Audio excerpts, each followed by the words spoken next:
Hello and welcome to Wrestling at Random. I'm Jeremy Deemer. And I am Adam Summers. And believe it or not, after a relatively long break, we are back for season 4 of Wrestling at Random. Can you believe we are already to season 4, some 100 episodes in, if you're listening, if you're checking out everything that we've done previously. But yes, season 4 is here finally.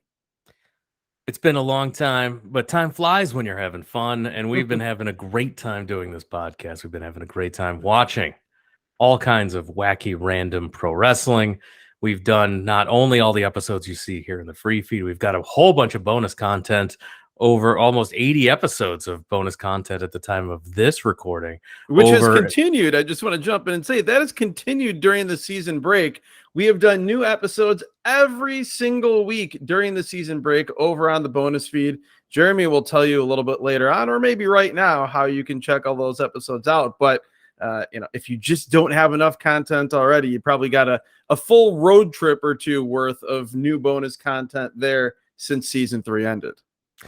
Yeah, we'll go through all of the good stuff we've got there, how you can support the show. Of course, patreon.com/wrestling at random has all the details. If you want to go look that up while we're talking about this show, I will again remind everyone how to do that, what goes on there, how you can actually be the randomizer.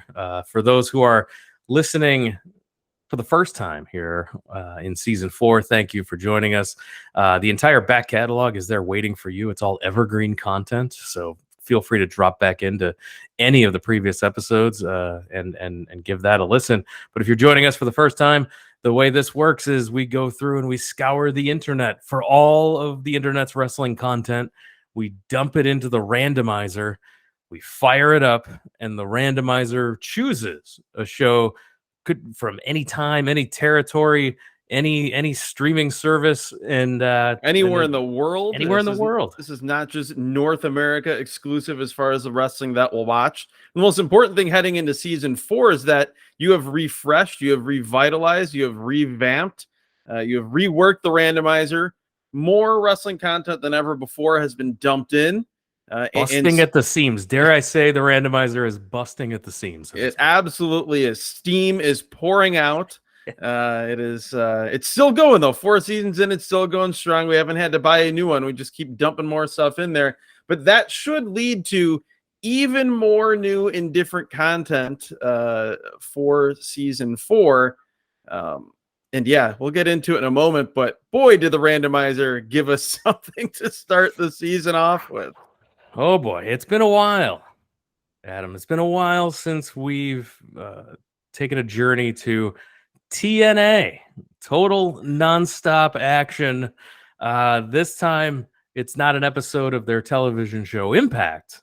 It's also not one of their early weekly pay-per-views, which we've had a few of those, I believe. Weekly pay-per-view 7 and weekly pay-per-view 8. One of them on the free feed here, one of them on the bonus content side. But we're getting a full-fledged Vince Russo era TNA pay-per-view event. 3 hours is what this show was, and it was every bit of total nonstop action TNA wrestling. This was something. We'll get into it. The show is called Against All Odds. It's from 2008. I'm always shocked, by the way, that there are TNA pay-per-views that aren't called Victory Road. Sure. In my mind, they're all Victory Road. Even Lockdown, it's Victory Road. Victory Road. I don't know why that one stuck with me. February 10th, 2008 from Greenville, South Carolina. Yeah, the Bilo Center. We're actually not in the Impact Zone for a pay-per-view, which that in and of itself has me a little bit excited because we'll have a bit more of a kind of a real wrestling show vibe to this rather than Universal Studios. Although we will take a visit to Universal Studios a little bit later for one match on this show. And we've got 3,500 in attendance for this show. And if you want to talk about a company running in place, okay, that's the entire 20-year history of TNA/Impact Wrestling. That it is. And I thought it was funny looking at this card for Against All Odds 2008. We've got Team 3D, The Dudley boys are going to be involved in a hardcore match. We're going to have a hardcore match. There are many stipulations. That's one of the other things that you'll we'll find get out to very that quickly too. Yeah. on this show is that regardless of what Vince Russo said around this time, that he was not the head of creative and he was just a writer on the team until he became the head of creative officially in July of 2009.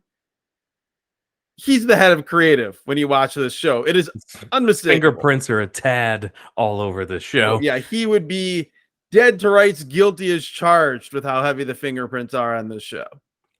On this show, we also have Abyss in a match that will result in him bleeding. And then we also have Christian Cage against Kurt Angle for the TNA Championship in the main event, with Samoa Joe as guest enforcer, as the ringside enforcer. I want to take you back, Adam, to Against All Odds 2007. Somehow year not prior. Victory Road 2007. We're going to go 1 year prior to the show we watched. On this card, 1 year prior, the Dudley boys were defeated in a Little Italy street fight. A Little Italy street fight. Something tells me this show did not take place in Italy. Sting defeated Abyss in a match he bled in, a prison yard match. Prison yard. Is it like a Punjabi prison match? Same thing. And the main event of Against All Odds 2007 was Christian Cage against Kurt Angle for the TNA title, with Samoa Joe at ringside. No, Joe was at ringside for that as well. Yes, he was. Wow. Yes. You could either say that's long-term storytelling or running out of ideas. Given the history of TNA and Vince Russo as a booker, both collectively and separately, I think it's pretty clear probably which of those categories this show falls into. So that takes us to Against All Odds 2008, where the show opens with BG James, the former Road Dogg, Jesse James, and his dad, legend Bullet Bob Armstrong. They're out there with Joe Trusty as he performs the national anthem. An amazing name.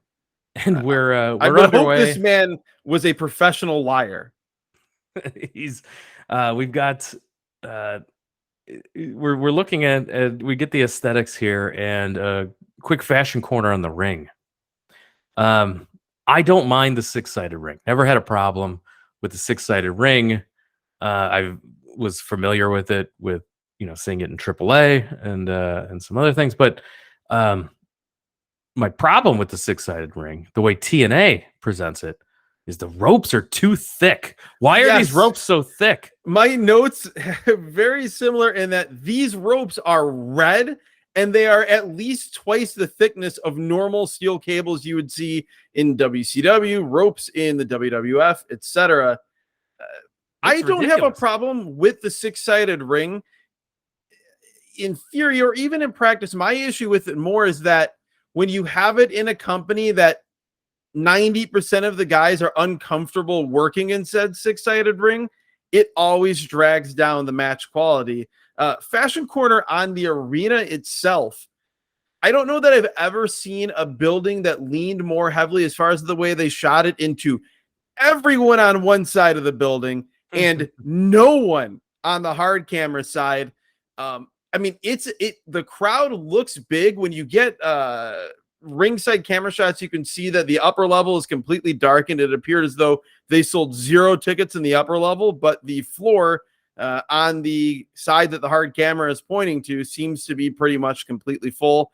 And it is a very hot crowd throughout. That's one thing I'll give these people. I don't know why they were, but these people at the Bilo Center were starved for professional wrestling action, and that thirst was satiated by total nonstop action somehow. Yeah, the 6-sided ring, just to put a bow on it, to me, it adds nothing. But it doesn't hurt either. It's like a 0. Like, the guys don't use it to add, to make anything add to the match. That's a reason then to not have it. If it's something that's weird in the sense that it makes it harder for guys to wrestle a match, and it adds nothing. It added nothing. This is zero. Then why is it there? Yeah, there was nothing that happened. I think part of it too is that, we'll get to it towards, when we wrap up this podcast, but to me, the biggest disappointment of the show, and it kind of falls in with the 6 sides really not being utilized. The biggest disappointment of this show is that, unlike almost every other TNA show we've reviewed, there's no real X Division match. We have the X Division title on the line in some wacky 6-man that we'll get to the rules later on, but there's no X Division match to really hang your hat on here. Let's get into this action such as it is, because first we have this wacky video that opens the show with we see former presidents Nixon and Clinton and Bush all lying or being wrong about things, and then somehow this leads to Booker T saying, direct quote, "Hippity skippity doo, I'm going to beat the living hell out of you." And this video ends with this dramatic James Earl Jones sound-alike saying, again, direct quote, "Make gentle the life of this world," as we see bloody pictures of professional wrestlers. What? And we're off. TNA. Here we go. Get ready for the next 3 hours of your life if you're watching the actual show, the actual page. Do not. We're going to save you some time. Do not watch the actual show. No. TNA Tag Team Championship is the opener. The aforementioned BG James teaming with his 67-year-old father, Bullet Bob Armstrong, to take on the TNA Tag Team Champions, AJ Styles and Tyson Tomko, just known as Tomko here. Yes, Tyson Tomko, who also had a run around this time, if my memory serves me correctly, in New Japan Pro Wrestling, teaming with Giant Bernard. It's also interesting. We'll Team see Tribal Tattoo. Yeah, exactly. Team Tribal Tattoo. Basically, both guys look the same. One's just skinny, one is not. I was amused to see, really, at the end of this match, to see the future Magic Killer get used. Yes, I have that in my notes. Yeah, and it's also like, that's one of those moves that, like, you track the lineage of it, and I guess it goes from Styles and Tomko to eventually Tomko and Giant Bernard, to then Giant Bernard and Carl Anderson as Bad Intentions, to then Anderson and Gallows, to the Guerrillas of Destiny, Tama Tonga and Tongaloa. It's, Evil and Sonata used it for some reason for a while because they feuded with the Guerrillas of Destiny. So I guess this was the beginning of it here. It had a completely absurd name, though. It was like the Tornado Plex. That is correct. The Tornado Plex. AJ and Tomko are teasing dissension early, so something we've never seen in a tag team situation. You're not getting along. In Vince Russo's vision of professional wrestling, friends do not get along.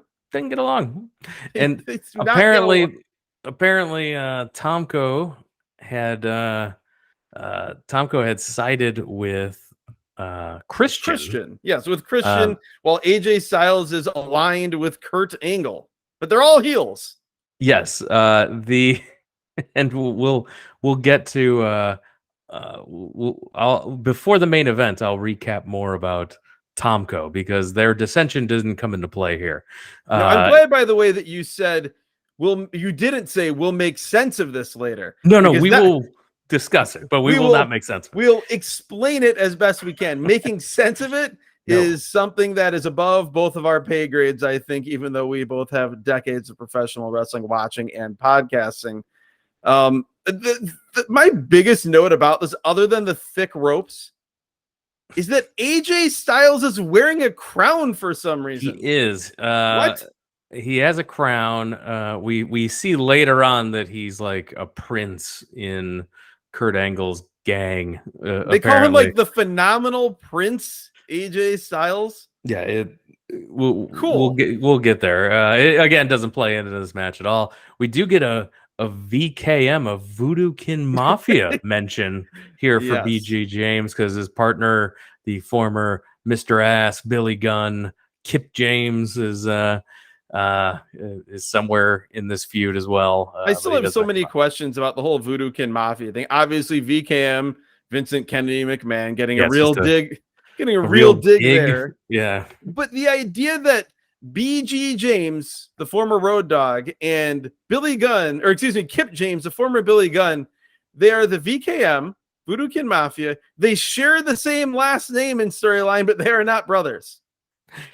Like, I really, really wish that when R-Truth, was he part of this as well? Or no, that was Three Live Crew. That's I was gonna say, the could he Three have Live been Crew. like R. James as well? Just to make this more ridiculous. I know it's tough. I apologize for the hardcore TNA listeners that are disappointed I that I know was people not are able to remember the difference between Three Live Crew and the Voodoo Kin Mafia. Please I forgive hope me. we don't lose both of our TNA fan listeners. I hope they that we do this show justice for them.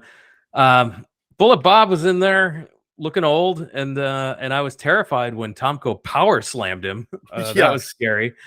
The Road Dogg made his comeback, and I hate his punches and his little dance. And never been a roadie, a road No. dog. No. I've never been a fan. So like seeing the same shtick here in 2008 is still ugh. Well, it's And so then TNA too. It's like a guy who a worked retread. in a very specific time period in one very specific team in one very specific era for a couple of years, and here we're 10 years removed 10 from years. that, Yeah. and he's still out there doing the same thing. Yeah, it's not good. Much of this match is not good. We do see some of the dissension before and throughout between AJ and Tomko, particularly as we head toward the finish. But yeah, honestly, there's not really a lot here. Tomko, there's a pre-match promo where Styles talks and then Tomko talks. Tomko, not a good talker. No. He is a guy Terrible who, in a promo. different era, if you were going to push him, he would have had at least one, if not two managers. Yeah, so they, like we mentioned at the top, they hit the magic killer called the Tornado Plex for the pin. Still TNA Tag Team Champions. We go to the back for Kurt and Karen Angle in the back. Karen's ranting and screaming. This segment is awful. And this is where, like, I was pretty sure when we saw partners that don't like each other in the first match, I'm like, yeah, this feels like Vince Russo. And then this backstage promo, like, this is 100% Vince Russo. Karen is shrieking about how Kurt doesn't listen. He doesn't care about anything except the title. It says they haven't done anything romantic in ages. Kurt tells his wife to go to the concession stand and get some Midol to deal with her PMS. Then he calls her not a Vince Russo signature or anything on that line. No, well, and if you weren't sure after that line, the very next line will confirm it for you as Vince Russo scripts Kurt Angle to call his wife a bitch. So we are off and running with if you have a Vince Russo bingo card, or if you're doing a Vince Russo drinking game, you are probably under your table right now, unconscious. Don West and Mike Tenay are your commentary team. We love Don West here on the show. We do. I will have thoughts on this commentary team as we go along. They exhausted me. I needed a nap after this. It is two men that are more 100 miles an hour than if you have a four-man booth. They just never let anything breathe. And Mike Tenay, I loved Mike Tenay on Nitro as the like third guy, not even just when they had him as like the lucha expert, but when he was the guy dropping knowledge and there to sort of help reinforce what Tony or Bischoff were saying. But as a play-by-play guy, I don't know if he ever really figured it out. There's so many times here on this show. There's one in particular that I noted in the main event where he just feels the need to describe every single thing we are seeing in every match on the show in excruciating detail. And he's, you sometimes hear about hockey announcers that are behind the play. He's like 30 seconds behind the play because he's trying to get everything in, but he's not going full Excalibur in doing so. And I don't know. There have been times where I didn't mind him, but he really grated on me here. They run down the card that you already paid for on this pay-per-view. Yes, I always love that. And then we go and we see a recap of Robert Roode and Tracy Brooks breaking up.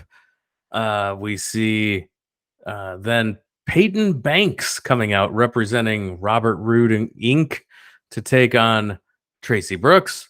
Peyton Banks, a longtime favorite of mine when she teamed as Rain with Lacey, who was definitely the better of the two in the Minnesota Wrecking Crew, the female version of that moniker, on many an IWA Mid-South and Shimmer show. Here she's a wrestler / manager wrestling Tracy Brooks, and I regret to inform you, this was bad professional wrestling. Brooks wins with a roll-up. Not good. Yeah, there really isn't much to say about this at all. Nope. It was just bad. It happened. Thankfully, it wasn't terribly long, but it could have stood to be even shorter. Next match we get is briefcase versus briefcase. The winner gets a shot at the X Division title and the heavyweight title. Keep that in mind, and let's repeat that. The winner gets 2 briefcases that represent a shot at the world title and the X Division title. Your competitors are Maple Leaf Muscle, Petey Williams, and Big Papa Pump, Scott Steiner. So think about that, and then think about what we just said. Scott Steiner could win the opportunity to challenge for the X Division Championship. If the X Division exists after if it tonight. Exists, we'll get more on that later. Petey Williams doing a promo. He talks about how he's been doing crunches since he was in the womb. Steiner. His nickname is the definition of definition. I have spent several days since I watched this show trying to decide whether I think this is the worst or best nickname for a wrestler ever. The definition of definition. I don't know where I fall on it either. I think if it was anybody else but Petey Williams, I don't know what it is about him. No thanks. How about the fact that he in his promo said that he snapped his own umbilical cord? He did when he was born. This was Petey Williams trying to cut a Scott Steiner promo. That's the whole story here, is that he's impersonating Scott Steiner, and Scott Steiner doesn't like it. He also called TNA Total Natural Abs, which amused me as much as anything will in the sliding scale that is this show. We should note it is Scott Hudson, of all people, as the backstage interviewer here. Yeah. Somehow he resurfaced after being briefly the voice of the WWF presented version of WCW during the invasion. But really the takeaway from here is that Scott Steiner warns Petey Williams, do not copy me in the ring or I have a surprise for you. Foreshadowing. Yeah, Steiner says he's had more title defenses than Petey's had matches, and do not copy him during this match. Do you want to do a deep dive into Feast or Fired, or do you want to save that for another podcast? No, I do not. We'll save that for when it shows up on one of these shows. But yeah, God knows it will.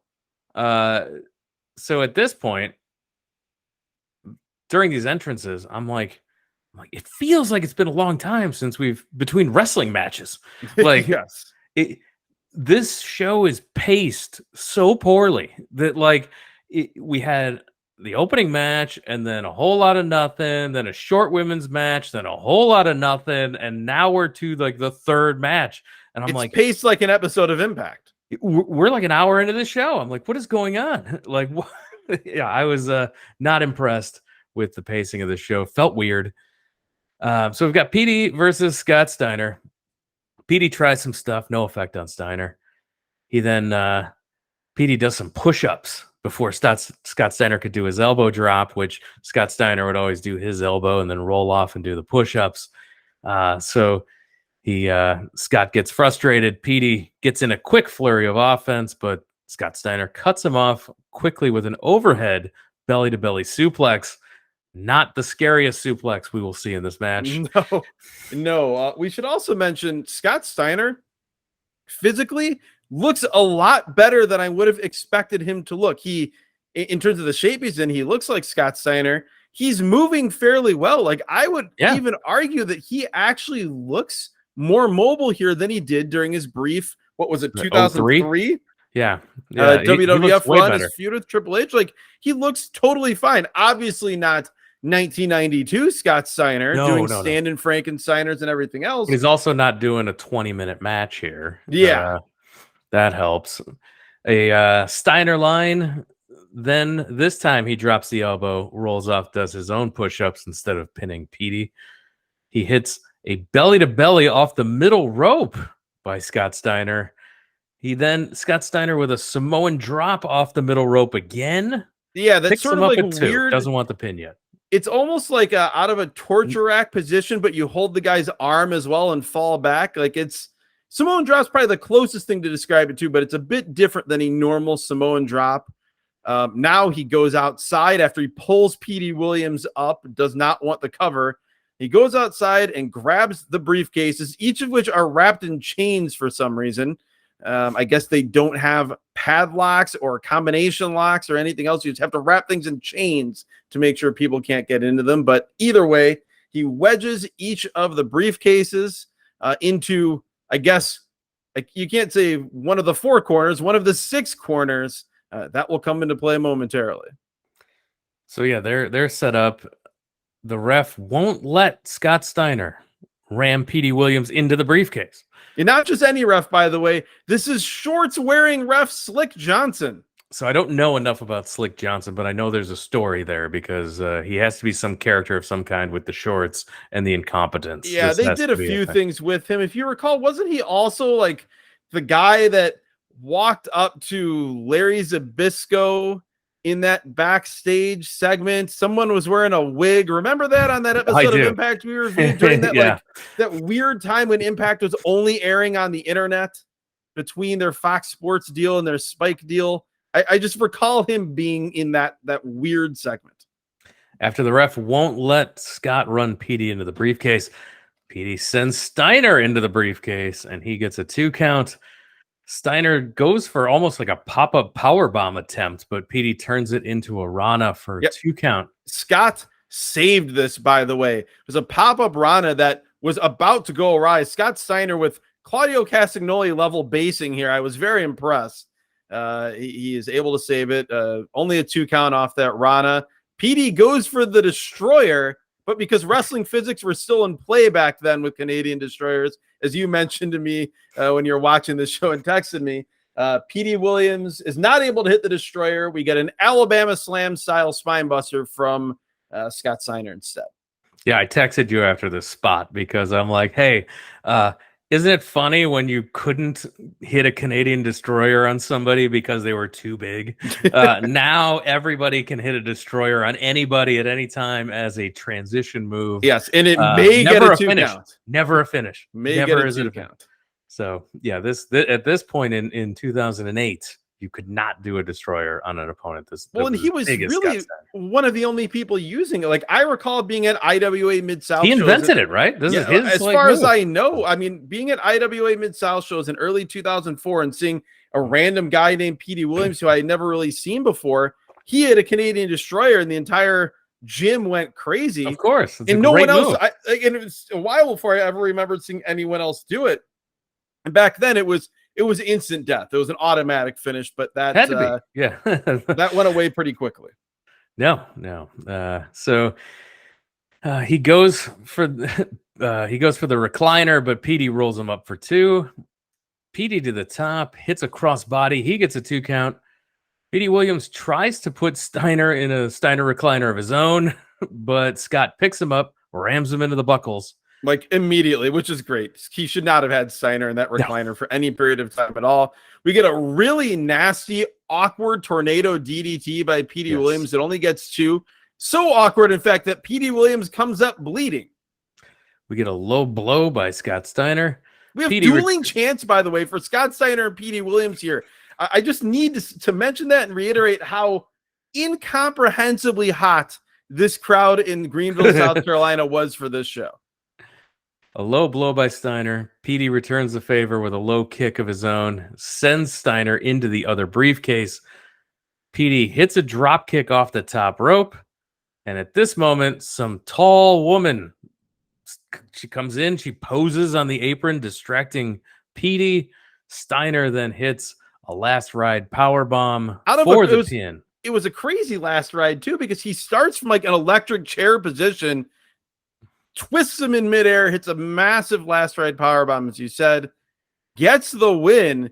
And so now Scott Steiner is next in line to contend for the X Division Championship, should it still exist after this evening. I do not care about his world title shot. I want to see Scott Steiner in the X Division. Yeah, this match exceeded all of my expectations. Super fun. This was a really good match and a really good Scott Steiner match in 2008. And so Scott I didn't have high hopes. He gave Petey Williams a ton. Like, he was very generous here. He did not make him look bad, and that should seem like that's not really a noteworthy thing. But in TNA, sometimes with veterans and X Division guys, it would be very easy for this to go a different way. This was just really good. By far the best thing we've seen so far in the early stages of this show. The woman's name was Trinesha Biggers. She had to have come off a Tough Enough or something like that. Close. A Diva Search competitor, WWE Diva Search competitor. She was briefly under contract in developmental. Well, think about training with Marty Jannetty, former rocker. Marty Jannetty was her trainer. She didn't make it. But at least she survived. In TNA, you talk about like treading water. One of those first weekly pay-per-views that we watched. Remember that horrible Disco Inferno interview segment? Boy, and then there was some random Tough Enough project that came out. That was the same thing, like a big Amazon type that came out and helped Disco Inferno. So here we are again, some 5-6 years later, and not much has changed. Kurt in the back is mad because Karen walked out on him, even though he told Karen to leave. Borash tries to tell Angle how to get Karen back. And they do some role playing. He recommends Valentine's Day on Impact this Thursday. It's your chance to renew your wedding vows, which Kurt will take credit for the idea later. Yes, this segment ends with JB, Jeremy Borash, role playing with Kurt Angle, telling him I love you, right as AJ Styles and his stupid crown comes in, and this was supposed to be funny. Speaking of supposed to be funny, when we talk about things on TNA shows that we've reviewed that are terrible, like this is right there. This is not quite the Dup Cup, but if you take that out of the equation, you know, that's the undisputed champion of horrible things on TNA shows.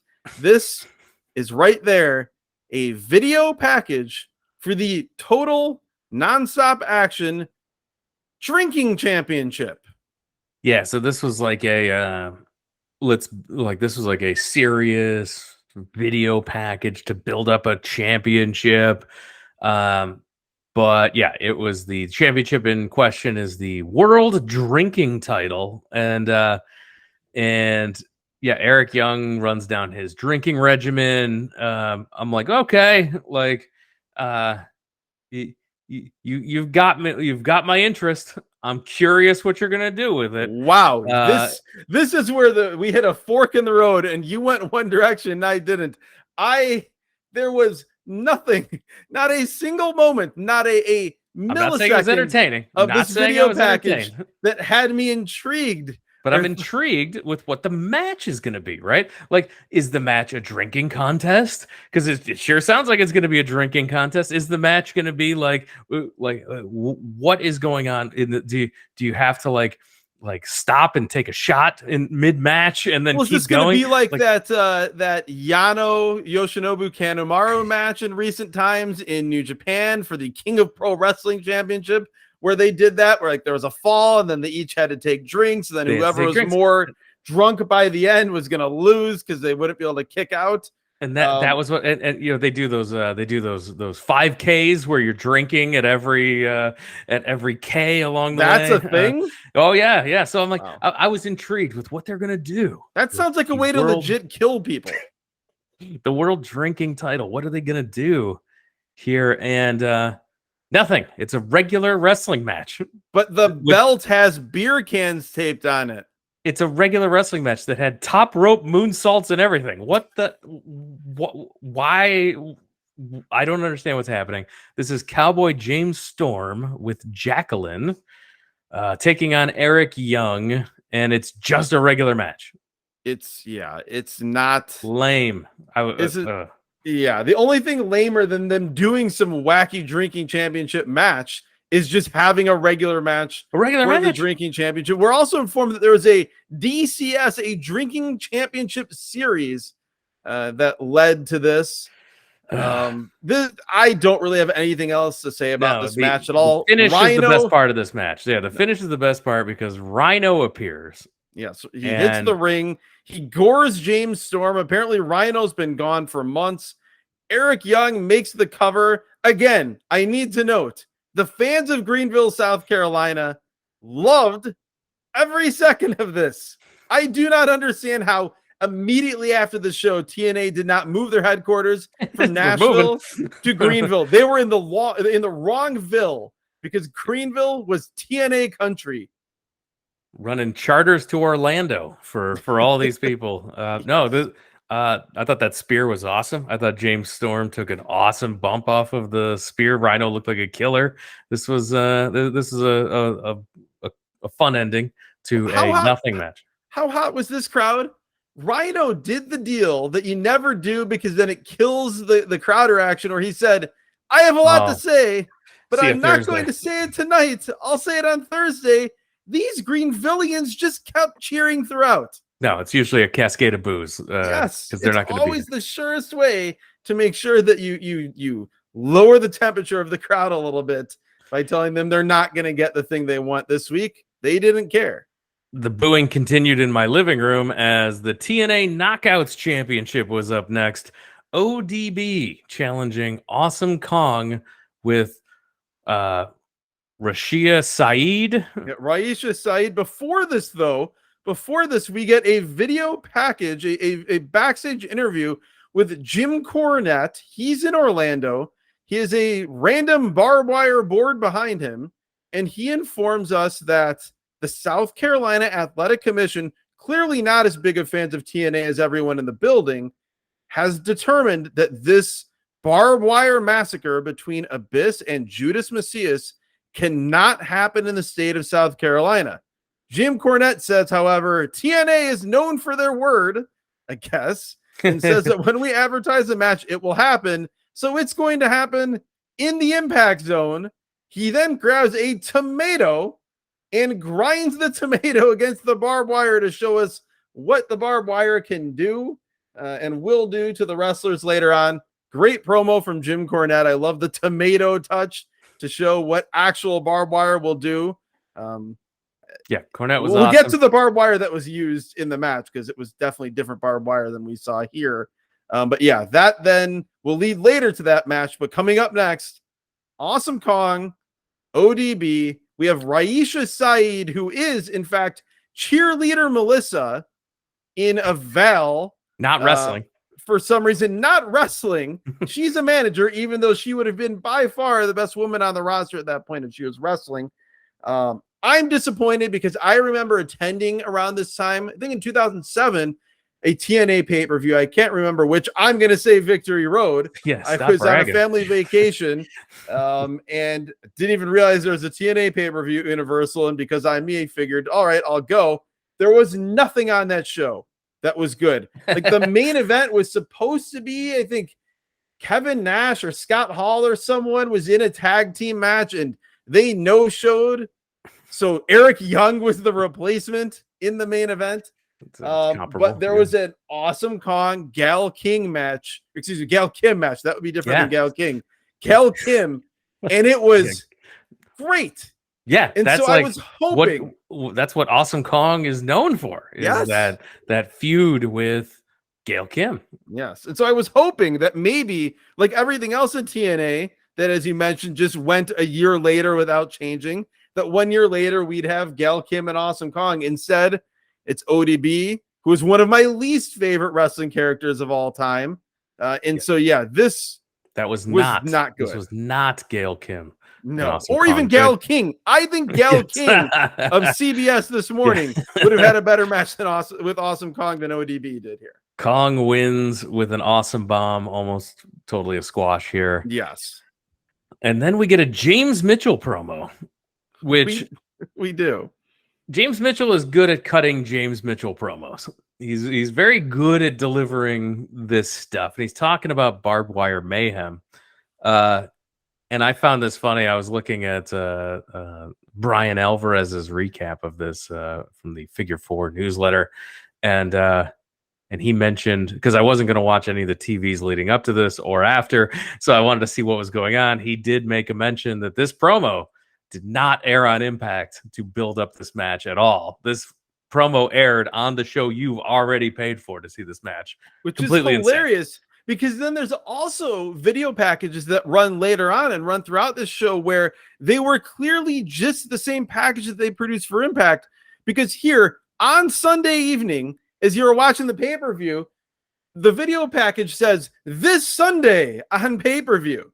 So this is it's not good. This promo is fine. Like, his delivery is great. Yeah. No one could ever be a better Father James Mitchell, Sinister Minister, whatever you want to call him, than Father James Mitchell. I will say, from a content standpoint, I think the man needs more guardrails than he usually has, because some of this is just not great. He calls Abyss Chris, which then I remember the Chris Abyss from the Brian and Vinny show back in the day. He then also, there's some just creepy over the line stuff in here where he says, "Mommy's not home. It's just you and Daddy." Which, okay, we're just going in a direction we don't need to go. And he's also storyline where this was the big reveal. I don't care about the big reveal. I don't care that the storyline is that the way he said it and the wording, not good. Just not good. But yes, the story is the big reveal. Where have you seen this before in a supernatural, creepy character thing in professional wrestling? Maybe some 10 years prior. But the story is that Father James Mitchell is secretly the father of Abyss. I'm still waiting for someone to put together the oral history of the Undertaker and Kane's entire storyline from start to finish. I need that working on done. That. We can put together the podcast history of the step brotherhood of Judas Macias and Chris Abyss. So, all right. So Judas Macias versus Abyss in a no rope barbed wire mayhem match, and Judas Macias. I watched. I don't know if you watched Lucha Underground, but he was Mil Muertes on. Yeah, I did. I actually just recently, like in the last couple months, while surfing Pluto TV, shows you how exciting my life was on that particular evening.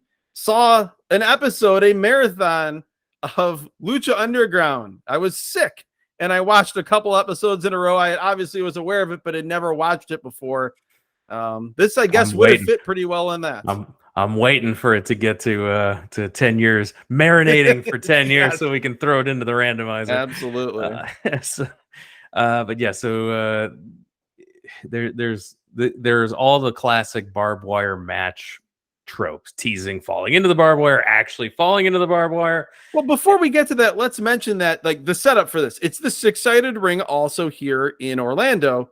The ropes, as you mentioned, are gone. We've got barbed wire as ropes. You've got the crisscrossing strands to make an X, in theory to, make the barbed wire hold up more. But to my eyes, this is clearly rubber gimmicked barbed wire. This is not the barbed wire that you remember from the Terry Funk Sabu Born to Be Wired, the excruciating slow motion from the commercial that would play on every ECW commercial break back then for the videotape of that show. This is clearly, you can always tell, because it's, for one, the barbed wire holds up better. Like, it stays as ropes. and it looks too perfect. And that's clearly what they have here with the barbed wire around the ring. We also have barbed wire boards set up, and it's the tell when as the match goes along, like Judas Macias, he's fallen stomach first onto this barbed wire, all this stuff, and he never gets cut. He never gets cut in his body. So clearly gimmicked barbed wire. Again, like, you take or leave what your feelings are on that. But, for me, it's always like the same thing as when you have a big off the top of a cage spot and a guy falls just obviously onto a crash pad. I don't want someone to take an off the top cage bump. Let's get that out there. I don't want someone to fall 30 feet, whatever, 15 feet onto concrete. But given that you can't do that safely, then don't do the crash pad spot where it looks so obvious and fake that it doesn't have any impact. Just don't do it. And that's sort of where I feel with this obviously very fake barbed wire as well. Yeah, they did have like a couple of, there's a couple of there's a couple of barbed wire spots where they would show, oh, look, see, it's pulling hair. Oh, look, it pulled a shirt a little bit here. Well, there's the one strand that Father James Mitchell gives to Judas Macias that Macias uses to carve up Abyss's arms. And that seemed to be legit barbed wire because he's dragging it across, and you don't see, there's no time for Abyss to be blading his arm. Like, that legit cuts him, but that's a separate strand that Father James Mitchell just like pulls out of his pocket or whatever. Yeah, there's a couple of the boards wrapped in barbed wire. There's a chair wrapped in barbed wire that gets involved. And I'm also just amazed that they did this match at Universal Studios. They did for the Disney, for the Universal fans that are there. All the kids, all the tourists. The South Carolina Athletic Commission was not okay with this, but Universal Studios was like, yeah, have at it. Let's let all the like 4-year-olds in their Daffy Duck shirts watch a couple guys carve themselves up with barbed wire. A couple of the big spots. Abyss choke slams Macias on a board that was set up as a bridge between the apron and the guardrail. Abyss hits a black hole slam on his own father, James Mitchell. Well, how about, by the way, going back to that choke slam onto the barbed wire board with the board bridge between the apron and the guardrail? So Macias gets hit with that. 25 seconds later, he's back in the ring with the advantage as if nothing had happened. After hitting the black hole slam on James Mitchell, Abyss hits another black hole slam, this time on the barbed wire board in the ring, slamming Macias on it, and Abyss is your winner. So this was fine for what it was. It went too long. I actually liked the Abyss character as a sometimes watcher of TNA. Like, he was one of the few things that they actually, like, when you think about TNA creations or guys that were non-WWE guys, he's one of the few things there that actually worked. Even if kind of from the beginning, it was really just like if you mashed up Kane and Mankind together, that's what you got. But the character worked. He had crazy matches. So I don't mind the guy. A big dude. He was deceptively big. Like, yes. Oh, and I would see him at Ring of Honor shows every now and then because I wasn't a TNA watcher, but I would see him show up on Ring of Honor shows, and he was gigantic compared to the Ring of Honor guys. It's funny because there's some guys, and you think about like a Billy Gunn in a different way that you always talk about. We always think of like the average size guy that's actually a giant compared to most wrestlers. Abyss in a different way. I remember going to an NWA Midwest show in Muscatine, Iowa. By the way, I always describe that town when I tell people I went to Muscatine, Iowa for wrestling. It looked like like an abandoned set of a John Mellencamp video from the mid 1980s. But I remember seeing a crazy, like no rules, hardcore match between Abyss and a young Tyler Black who would go on to be Seth Rollins. That actually, fun story, that is the night when I found out that Samoa Joe and Kenta Kobashi were going to be wrestling in New York City.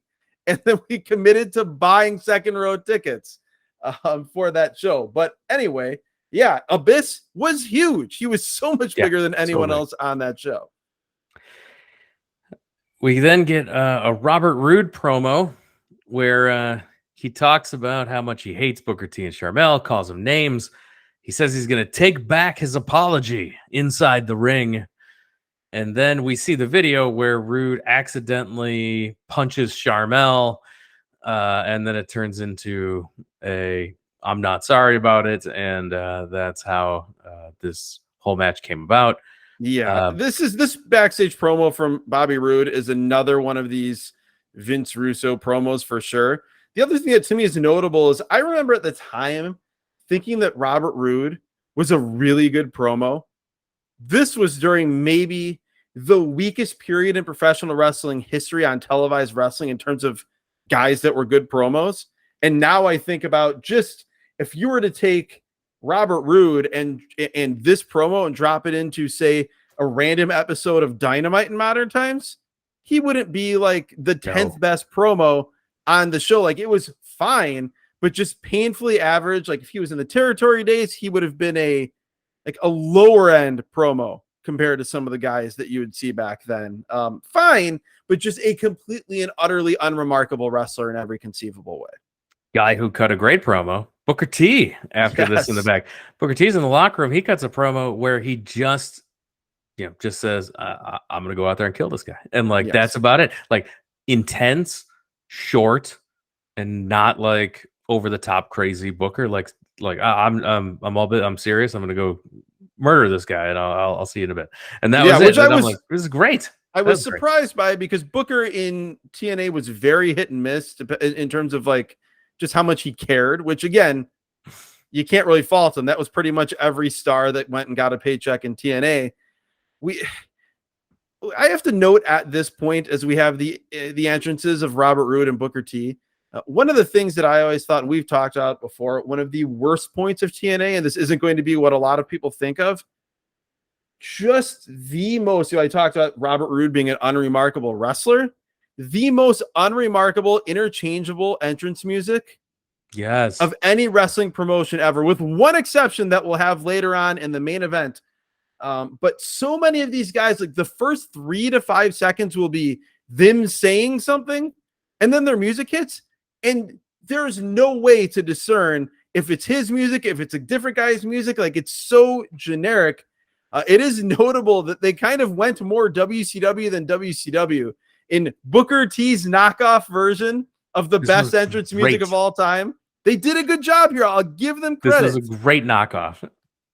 It would have passed the WWE Network knockoff music test for sure.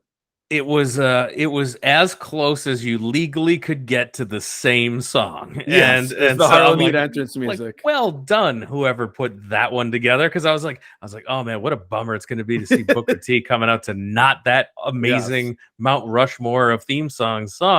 But no, they did a fantastic Harlem Heat knockoff music. Yes, this was damn near the levels of DDP's WCW music. Like, very, very good stuff. Blind squirrel finds a nut, broken clocks right twice a day, whatever you want to say. But Roode's theme, I couldn't even tell you. I couldn't hum a bar. I don't even remember because it was so 10 seconds after the music ended. I couldn't remember it, and that's 95% of TNA music. Roode jumps Booker before the bell. Booker fights back with punches, and he gets the mount. He's throwing some knee strikes, and I'm like, okay, here we go. Like, this is what it should be. It should be a fight because this guy punched his woman, and he's coming to defend her honor, and he just wants to fight. He told us how serious he was in the bank. He just wants to fight, and we're in for a fight already. And then he starts throwing some sidewalk slams, and I'm like, nope, we're back to wrestling. I also, by the way, as good as the intensity was to start, it all was erased to me when Mike Tenay came off as such a dork, calling Booker T, quote, the Bookman. Yes, and it's all Booker T. He's beating him up on the outside, back in the ring. Roode gets the heat on Booker T after a Peyton Banks distraction. Roode, I'm watching him on offense here, and he's a sound, fundamentally fine professional wrestler, but that's it. Like, Like, It's he's just a guy. It's amazing to me that he ended up in TNA and that he was not in the WWE at this point, because he is a textbook copy, maybe a little bit better version, but a textbook copy of all those interchangeable mid 2000s OVW Randy Orton clones. You know, we've talked about, you know, Ted DiBiase Jr., Michael McGillicuddy, all these guys that, you know, here Roode had the slightly longer hair, but, you know, short hair, maybe a beard, the same tights, the same boots, maybe throw in a tribal tattoo or two. Yeah, He's your like, Sean O'Hare's, yes, yeah, all these guys. all the same guy. And Roode is probably the best of those guys, but he still is a basic offense, reverse chin lock, you know, B- promo, like all those guys. He did hit the Mr. Perfect flipping neck snap. Yes. Always like that. Booker catches him with a super kick, hits a spine buster, and then Booker T does a spin-a-rooney. He posts Roode's knee, and then, which doesn't lead to anything. It just he posts his knee or maybe his nether regions. Either way, it leads to nothing at all. Yeah. Oh, by the way, I have to mention, we have to go back to this, because if anyone has actually watched this show, they'll be very disappointed that I didn't bring this up. In the Abyss Judas Macias match, the best counter to a Northern Exposure ever. Abyss goes for a Northern Exposure. If you're new to the podcast, that's the jumping ass splash, the earthquake splash, whatever you want to call it. Big Josh's finish. Yes, yeah. Big Josh's finisher, a favorite here on this podcast. And a move that happens far more often than you'd think. And Judas Macias counters with a sideways, like vertical up and down, barbed wire chair shot to the groin. I had to get that in. Just remember that the most important thing that happened here on this show. Booker backdrops Roode over the top to the floor, and Roode tries to walk away from the match, but Booker chases him through the entrance tunnel. They end up fighting all the way to the backstage area, and we get a double count out. They keep fighting all the way to the back. Peyton Banks has brought a car to pick up Roode, but Roode throws Peyton Banks out of the driver's seat aggressively. It's his manager / girlfriend / whatever the relationship is supposed to be. Roode opens the door and just grabs her and violently throws her out of the car. We never see her again. Booker Roode drives away. And Booker can't get to Robert Roode. Apparently, Peyton Banks has scurried away. You mentioned that they fought to the back. They wrestled to the back. It was so funny to me how it's a count out. They're fighting through the bowels of the arena, but they're just kind of doing wrestling moves like it's wrestling strikes, and Mike Tenay's calling it like it's a wrestling match. It's like, no, this is supposed to be a fight in the back after the match is over. It was just silly. The best thing Bobby Roode ever did was have the glorious theme song when he was in NXT. That's the best thing that happened to Bobby Roode was someone realizing that would have been a completely absurd theme song for Shinsuke Nakamura. It was originally intended for Shinsuke Nakamura, and instead was given to Bobby Roode. It's an amazing theme song. It is. It's a great theme song, but totally wrong for Nakamura, totally right for Bobby Roode or someone else in that vein, but not right for Nakamura. And then think about what that led to, is that all-time great theme song for Shinsuke Nakamura that he got as a result of not getting Glorious. Yes. Yeah. So a good string of theme songs coming out of NXT. Talk about random things, by the way. Whenever it finally gets to be, if we're still doing this podcast a good like 5-6 years from now, but there was on an NXT house show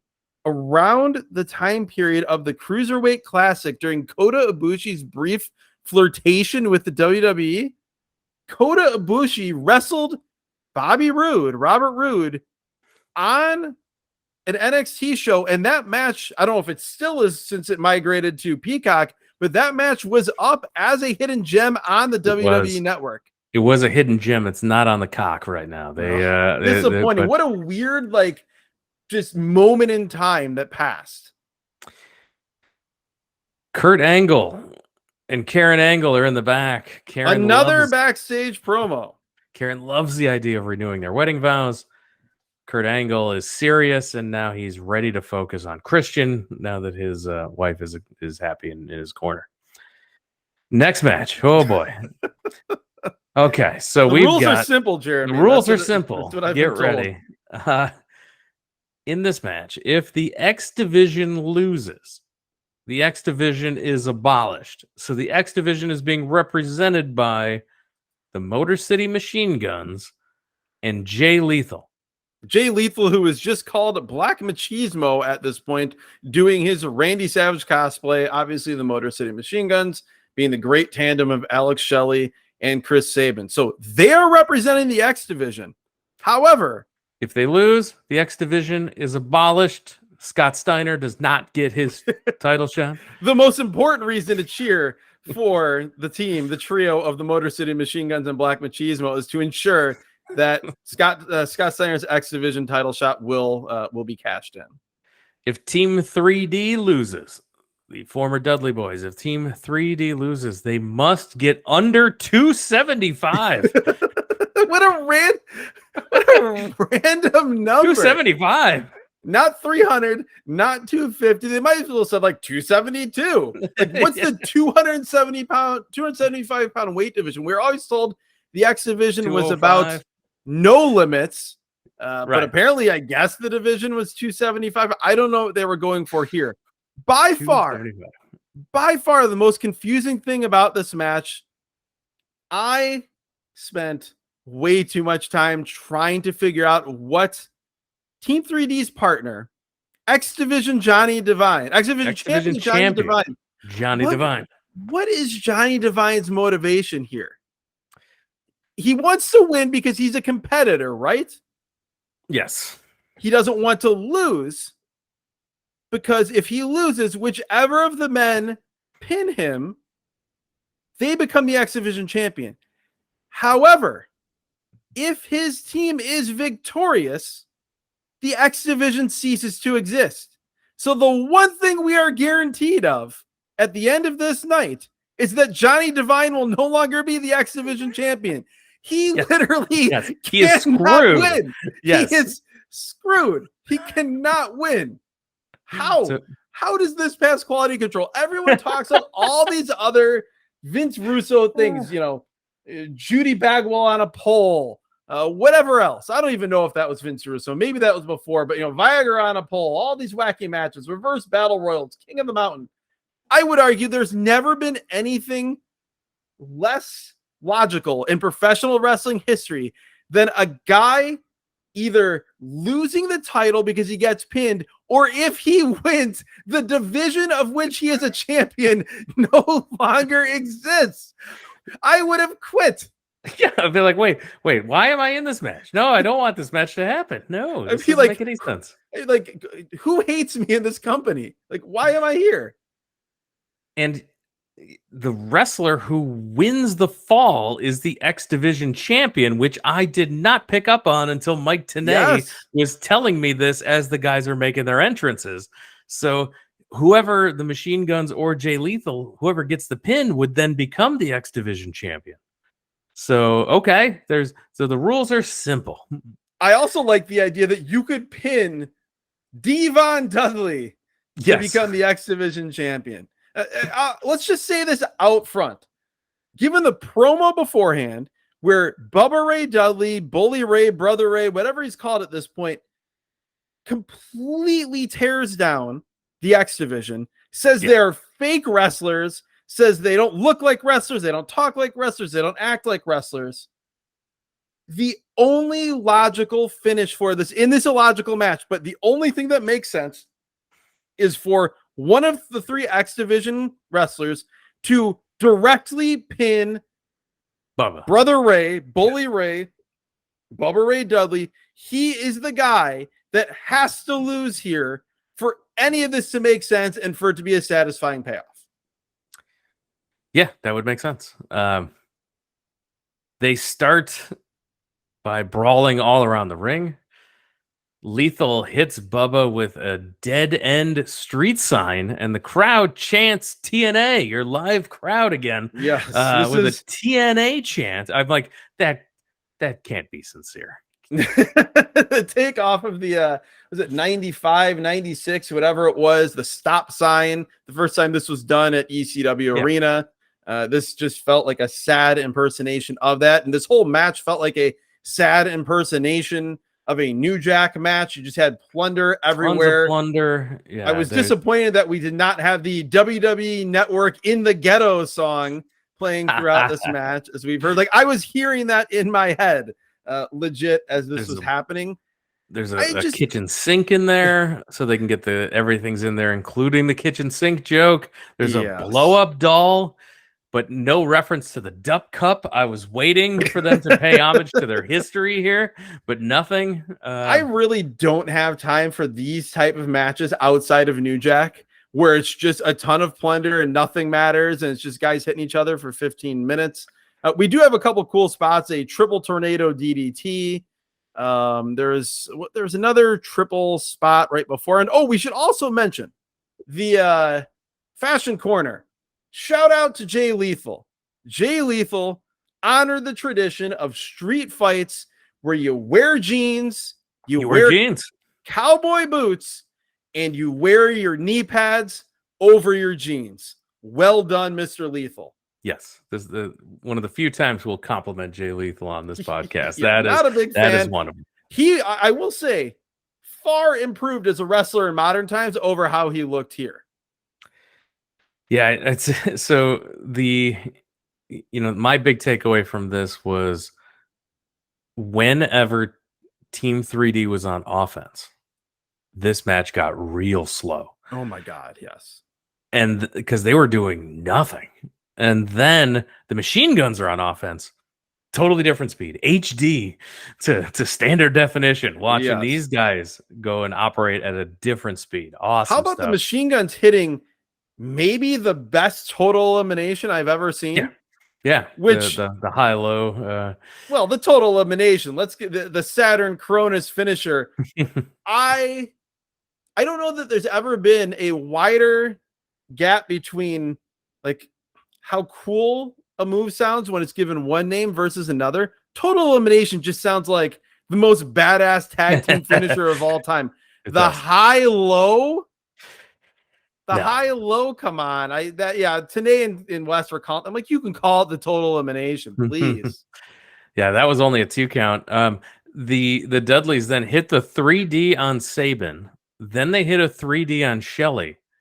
And they would never be seen again. They disappeared. They died from this 3D. They would never be seen again, not even in the post-match. This whole segment of this show goes on for another 10 minutes. And it's like they roll to the floor and there was a sinkhole and it swallowed these men up and they were never to be seen or heard from again. It is 3-on-1 from here on out. However, I would argue it's 2-on-1 because until the finish, Johnny Devine's missing. I can't recall a single thing Johnny Devine did. He came out with these men, and then I just don't remember seeing him at all. So, the story was SoCal Val is upset at the beating that Jay Lethal is taking. She gets pulled in the ring by Bubba Ray. He's going to use a cheese grater on her, but Lethal makes the save. Lethal then takes on all 3 members of the opposing team. Can't pin any of them. Bubba then hits his full Nelson Bubba bomb, which I forgot is the dumbest move. And I want to debate whether this move is dumber than the top rope sunset flip. You put a man in a full Nelson, you leap in the air, and you drive them down ass first to the mat, and it might be your ass hitting first before theirs. How is this move painful in the slightest? I don't understand. It's how is it any more painful than what you are taking? It's even like a superplex. You could at least say it's like, the motion or the force of the motion is, is more for the guy that you're giving it to than you're taking it. I still argue that the top rope sunset flip is more ridiculous because at least with this horrible, lame Bubba Bomb, which again, to me, it's like top 3 dumbest moves of all time, but you are putting some impact on your opponent. The top rope sunset flip is basically you superplexing yourself, trying to grab your opponent's legs as you go forward, and that's somehow causing him to get pinned. But yes, terrible move. It's up there. We should also mention Mike Tenay's call of this is atrocious, as he calls this. Hold on, let me pull up my notes here, because he calls this like it's a full Nelson sit out power bomb. There is nothing about this that is power bomb like. Nothing. Have you seen a power bomb delivered properly where a guy falls on his ass? The only time that happens is when you can't power bomb Kidman. Divine magically reappears. He's hit with the street sign. He's laid across a table. Jay Lethal comes off with a flying elbow through the table to get the pin. Jay Lethal is the new X Division champion. Johnny Divine leaves, not X Division champion, as laid out by the rules. So he did. Well, so now, let's just recap. Jay Lethal, he runs wild, which that was actually done very well. He makes the comeback. Jay Lethal gets the win, as apparently Shelly and Saban are dead on the floor. We never see them. We don't see them in the celebration at all. Johnny Divine gets pinned. So yes, okay, so he loses. But like as I said earlier, the only acceptable finish does not happen. Bubba Ray Dudley, like the Dudleys just, they don't lose. Divine lost. They're the whole reason this is happening. They're the ones spearheading the death of the X Division. They don't get pinned. They don't lose. They're just on to their next feud. We also need to at least briefly touch on, and I'm sure this will come as a shock to a lot of people, SoCal Val, no Elizabeth. No, not so much. And also, how about like, what's their relationship supposed to be? Like, all that we hear is a throwaway line from Mike Tenay where he says, Jay Lethal cares for SoCal Val. As like she's getting ragdolled in a disturbing scene where Bubba Ray is threatening to use a cheese grater on her and instead licks her face. We now go to our main event of the I evening. didn't like that match, Jeremy. No, and you shouldn't have. The TNA World Championship. Now, Brian Alvarez, Figure 4 newsletter, recaps the impacts leading up to this pay-per-view. He says that this month on Impact, they concentrated on everything but the main event of the pay-per-view. I still have no idea why Angle versus Christian was taking place. They didn't have them cut any promos on TV talking about this match. The entire month was all about Angle, Christian, Tomko, and AJ, and what side each guy was on in a war that doesn't seem to be taking place. Is there a huge tag team match in the future that I'm unaware of? What war is brewing that Christian and Angle need an army? All I can think is that neither man thinks he can beat the other on his own and thus wants an army of dudes to run in. Hey, if that's the case, at least tell us that on television. Instead, it's all recruitment and no conceivable war. Better yet, we've got Samoa Joe involved for God knows what reason, and he's promised a title shot for next month's pay-per-view. Already looking past this pay-per-view. And he's promised the title shot as, and this is in storyline, as a reward for agreeing to sign with TNA, which is like basically saying TNA sucks, but like we know we have to entice you, so we'll give you this title shot. And then also makes Joe look, I don't know, to me it makes him look lame in that he didn't earn this title shot. This killer Samoa Joe, he has to be gifted this title shot as well as an increase in pay. Also, I don't know, what did you think? Did you like the first time they ran this video package about an hour prior? Did you like that, or did you like the second time they ran it just before the match better? Because they ran the same video package twice on the same show, 1 hour apart. They did. And so we've got Samoa Joe promised the next title shot. We've got Scott Steiner, and he's got another title shot. So you're looking at least 2 pay-per-views from this pay-per-view. Yes.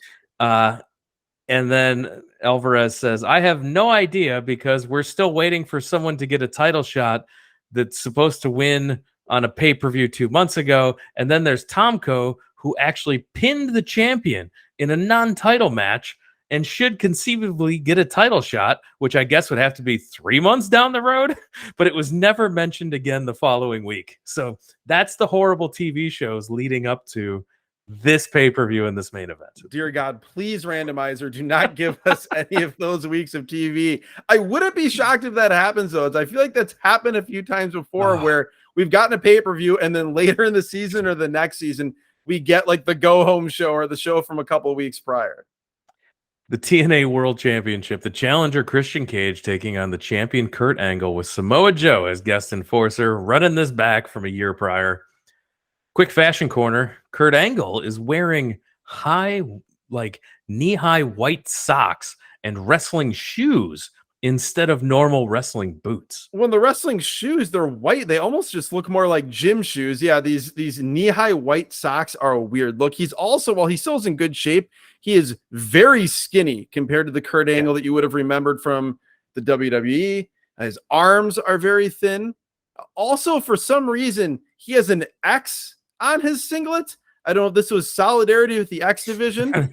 I also was wondering if that was the same thing, if Christian Cage was celebrating that the X division had been saved because he did a big X and the whole crowd did a big X. Like you know, when you have the DDP thing, it was kind of the same deal. I don't know what this was. Of course, the people in Greenville, South Carolina all knew, and they were doing the X along with Christian, but I think he's doing the 2 C's too. So Christian Cage here. So that's I think that was it. I think anytime that you have to explain your wrestling hand signal, much like if a comedian has to explain a joke, it may not have landed for anyone other than the fine people of Greenville, South Carolina.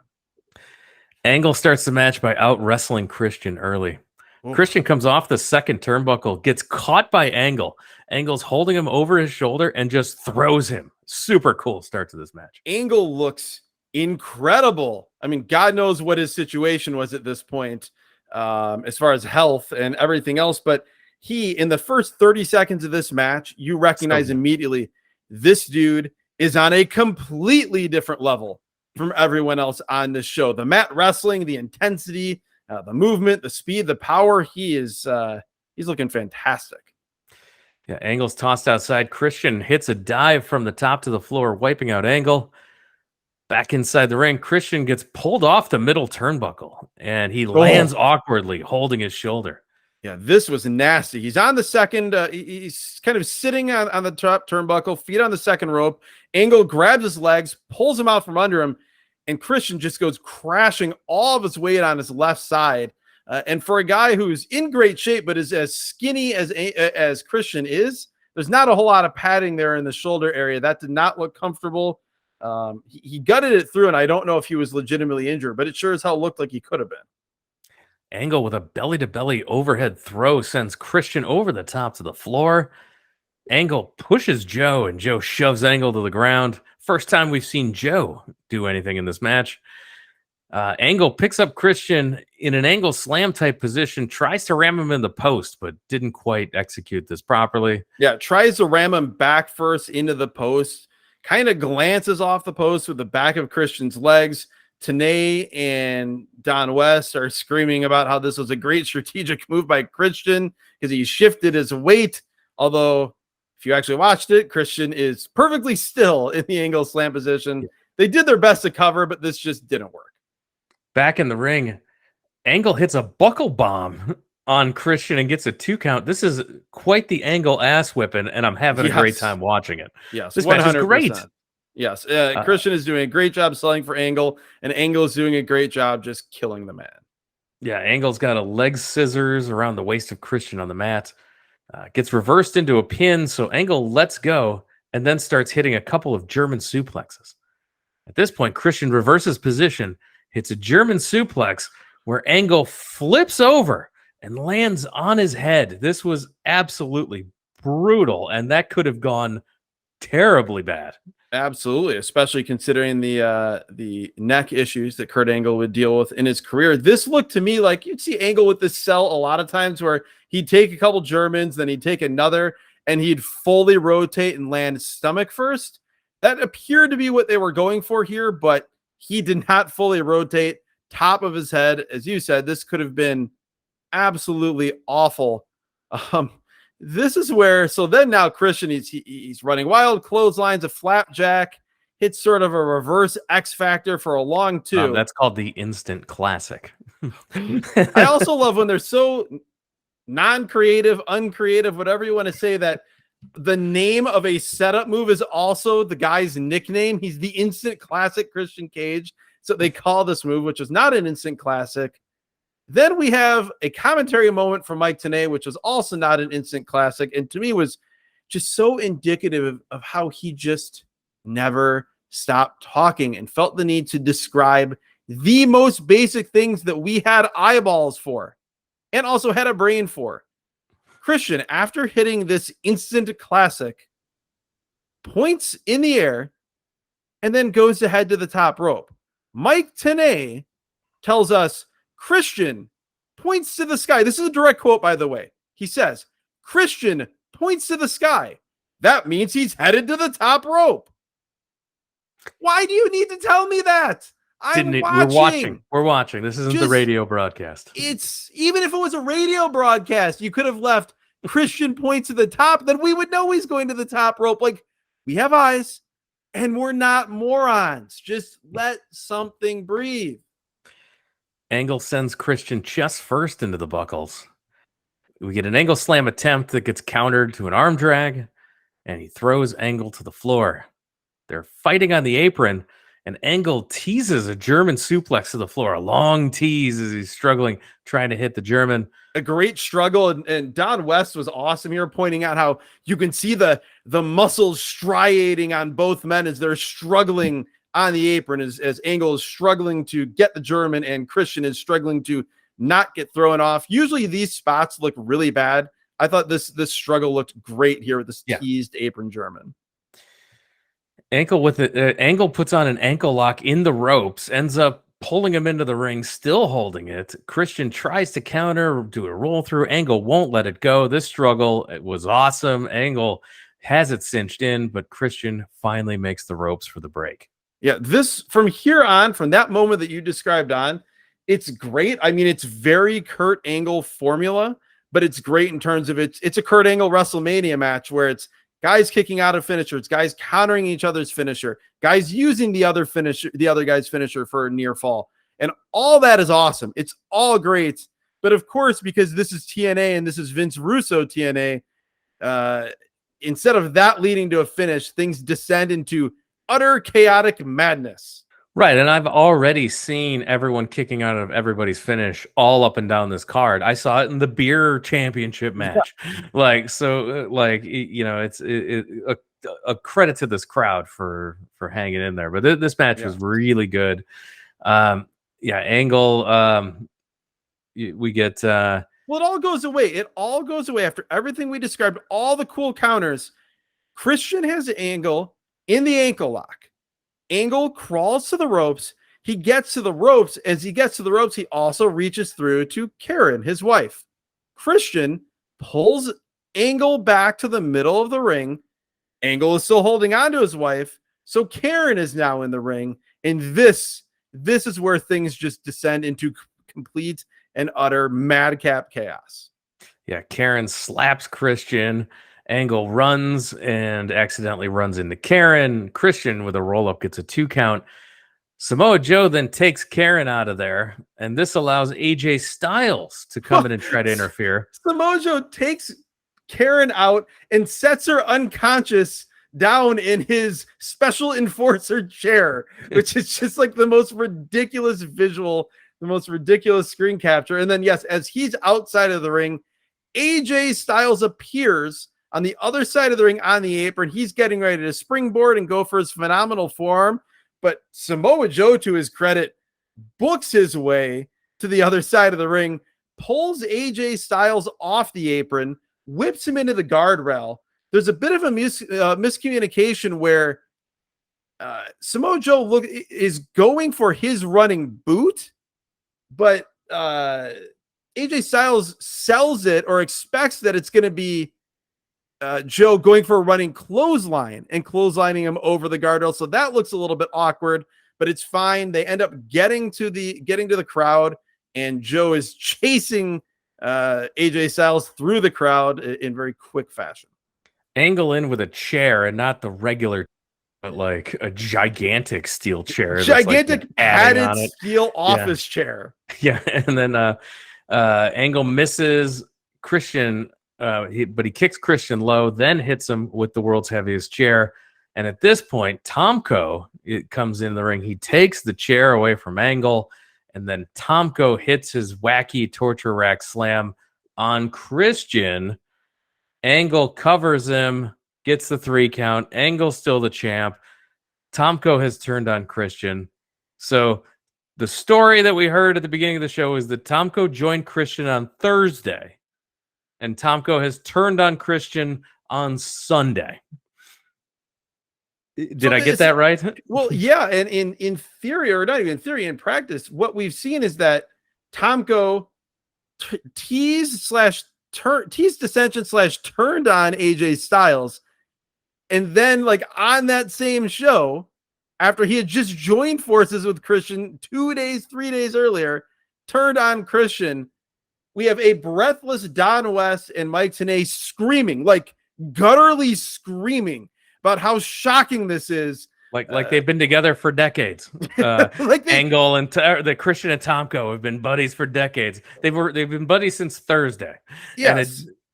And also screaming about how shocking this is, as though they don't work for TNA and have never seen what's happened before.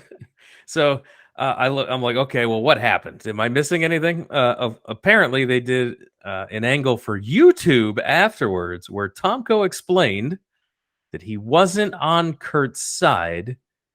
He merely turned on Christian because Christian interfered in his TV match with Kurt Angle, the match that he won that I mentioned earlier when he defeated the champion. So the match he won, thanks to Christian, is the reason that he turned on Christian.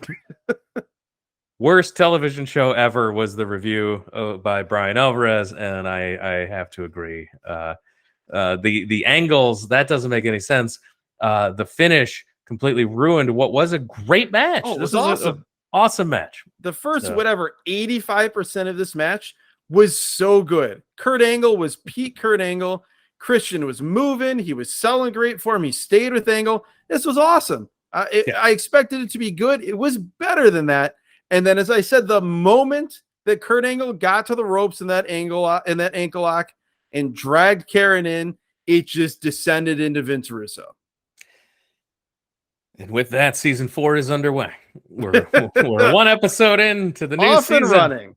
Thank you, Randomizer. And again, the Randomizer will continue to choose shows from anywhere. We'll parachute in. We're going to review the show. We'll try to add as much context as possible, do the reviews. We won't promise to make sense of it, though. Never will we. Especially not when it's TNA. I really hope we get a nice long break from TNA. You never know with the Randomizer, but I need a month or 12 off. And if you want to support the show, there's a few ways to do that. The first one is by subscribing to the podcast. Wrestling fans know wrestling fans, so make sure you tell them about the show and show them how to subscribe to a podcast. We're available anywhere podcasts are found, and that's a great way to support the show. If you want to support the show financially, the best way to do that is through our Patreon, patreon.com/wrestling@random. That's where you can sign up via Patreon or even your Apple Podcast app. There's bonus feeds right there in the feed you're listening to this on right now. If you're listening via Apple Podcasts, right there, that bonus content. We do shows every single week in the bonus content, including through the season break. So there's tons of episodes available to you there. If you sign up right now, you unlock all the episodes, 80 plus episodes there in the bonus feed. And it's stuff that doesn't fit into the normal free feed. So it's wacky stuff. It's fun stuff. We let our hair down, as they say, over in the bonus content. So you can sign up there either through your Apple Podcast app or via Patreon, patreon.com/wrestling at random. There's additional tiers where you can also be the randomizer. You can pick something for us to watch. Be the intentionalizer, as I like to call it. Intentionalizer. Yeah, you can choose something for us to watch. We will watch it and review it there. All that great content. Check it out over at wrestlingatrandom.com. Give us a follow on social media as well, at WrestleAtRandom on Twitter and Instagram. That's where we will tell you what show we're going to review during the week. We'll tell you what's also available on the bonus content. So make sure you're following us. The best way to interact with the show. We'd love to hear when you're watching these shows, no matter if you're going back to early season 3 and you want to talk about your feelings about a certain show, your memories, your experiences, what you think about our recap. We'd love to interact. Twitter is the best place to do that, at Wrestle at Random. If you stay off of Twitter, I get it. You can also reach out to us via email, wrestlingatrandom@gmail.com. All of those links I described to you, the entire back catalog of this podcast, everything is available at the website, wrestlingatrandom.com. And with that, we're going to call it a podcast. We'll be back next week as season 4 continues to roll on. Adam, thanks for joining us. Thank you, Jeremy. However, before we close this out, I mean, you might be a little bit out of practice. We have to say what we liked most and what we disliked most about this episode, about this wrestling show that we just watched. I would say, for me, best thing on this show, if you could take away the last couple minutes, clearly would be Christian and Kurt Angle. But if you're talking about something that as a self-contained match or segment was the best thing on this show, I would go Scott Steiner and Petey Williams. It was. Yes, I would agree. A self-contained match, that is the best match. If it had a less of a crappy ending, then absolutely the main event. You're spot on. We're in alignment on the best thing on the show. Worst thing on the show, you got a lot to choose from. Yeah, there is a lot to choose from. To me, it's like, I despised the finish, everything that led to the finish of the main event, and that is the most important thing. But to me, I don't know how the worst thing on this show can't be Johnny Devine not having any path to victory. Again, to recap, as we close the show out, Johnny Devine was the X Division champion. If his team won, the X Division ceased to exist, meaning that his championship belt and reign ended along with it. If his team lost, no matter who was pinned, whether he was pinned, whether Devon or Bubba Ray were pinned, he would lose his X Division title. So he had no path to retaining the championship whatsoever. You can't say that that wasn't the worst thing on the show. Can't argue with that. We are definitely in agreement on those things. I also thought that the drinking championship being just a regular match is completely atrocious as well. So with that, we're calling it a podcast. Thanks everyone for listening, and we'll talk to you again next time.